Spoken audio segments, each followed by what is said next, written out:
Welcome back to the channel. It's that time of the year, my favorite time of the year actually. October, and October means I try to watch 100 horror films in 31 days and post the videos daily of my progress. And so we're starting today. Um, and usually what happens is, as is what happened last night, this the challenge starts technically September 30th, the night of September 30, and goes to the morning of the 1st. Um, and I usually start out really strong, probably too strong. I just overload with movies. You'll see probably in some days I'll watch as many as six or seven.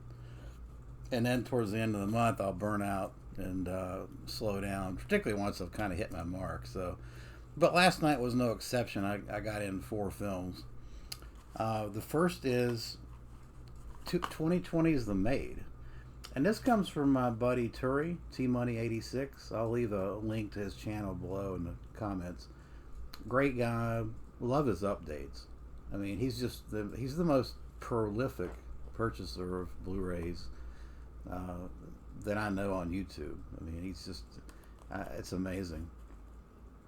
If I want to put a hole in my wallet, I just pull out one of his updates, and it'll usually cost me some money. So yeah, I'd highly recommend checking out his channel. This is from Turi. So yeah, The Maid is a Thailand film. It's a generic, really kind of by the numbers ghost story. We've seen a lot of it before. It's focused on a lot of the standard jump scare tropes, particularly from the you can almost in this film you can almost predict when it was going to happen. It actually had no impact on me. I mean, I've seen so many of these that I could almost cue it.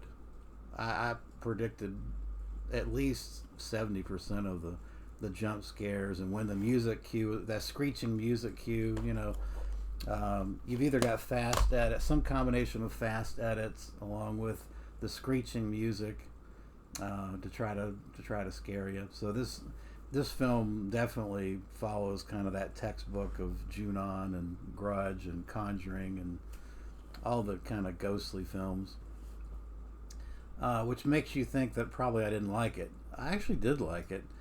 The last act of this film, it's actually done in chapters. There's like three chapters.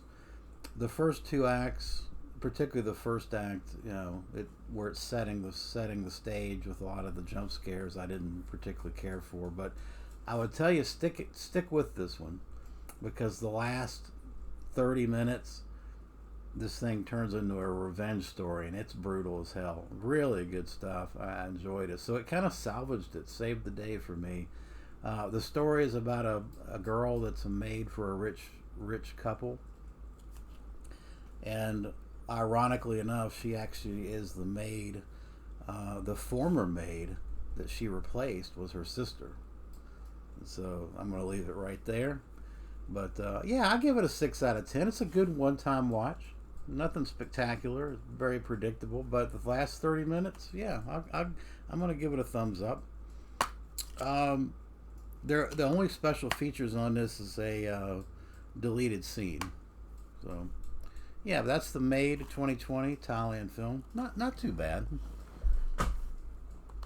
Next up is a classic in road horror genre, the road horror genre, and that is Richard Franklin's Road Games, 1981. Stacy Keach plays this truck driver and in Australia, and he witnesses what he thinks is a murder, and a guy attempting to bury the body parts out in the desert.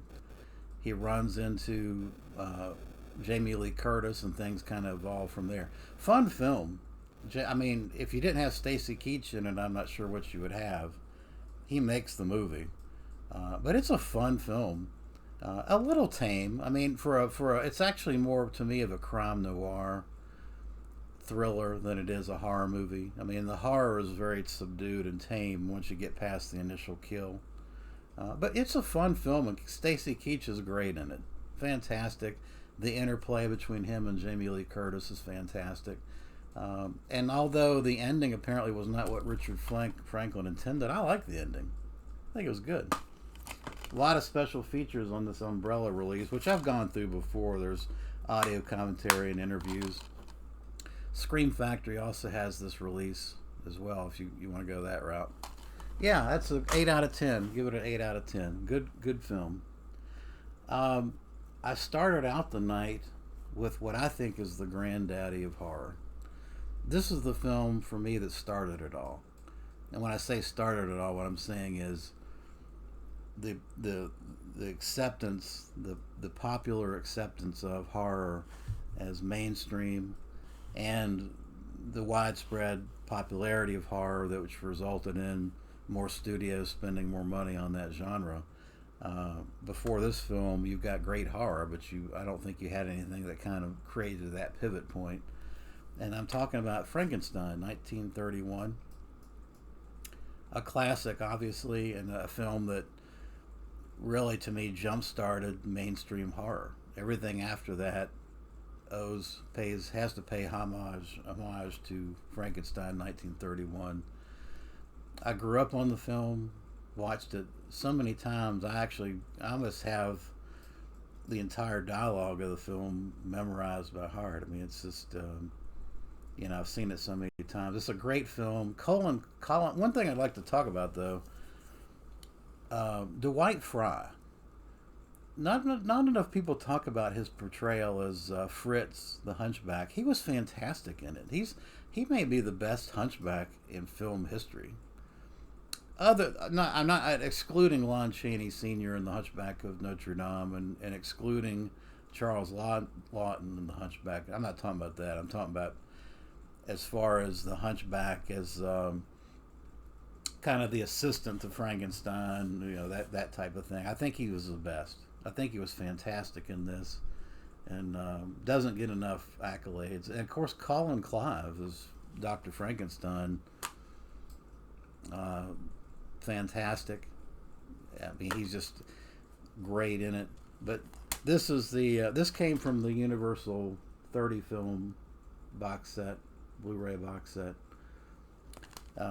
Actually, I saw it. I thought this was just kind of a rehash of the previous box sets. For the most part, it probably is. But there are a few different special features I saw that were different from previous versions.